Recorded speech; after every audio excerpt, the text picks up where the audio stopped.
Saudara, sebuah kapal penumpang mengalami mati mesin di tengah laut Saponda dan Langara, Kabupaten Konawe, Sulawesi Tenggara, Selasa siang. Tim SAR yang menerima laporan langsung melakukan evakuasi penumpang kapal. Kapal yang berlayar dari Pulau Langara, Wawoni, Kabupaten Konawe, Kepulauan, menuju kota Kendari dengan membawa total penumpang 144 orang, termasuk ABK.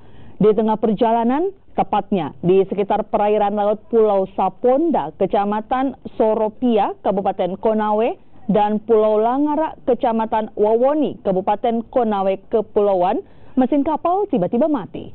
Tim SAR yang tiba di lokasi kejadian langsung melakukan proses evakuasi terhadap seluruh penumpang KM Fajar Fadila GT33. Tidak ada korban jiwa dalam kejadian ini dan kapal mengalami mati mesin ini langsung ditarik menggunakan kapal nelayan. Ada intercept di mana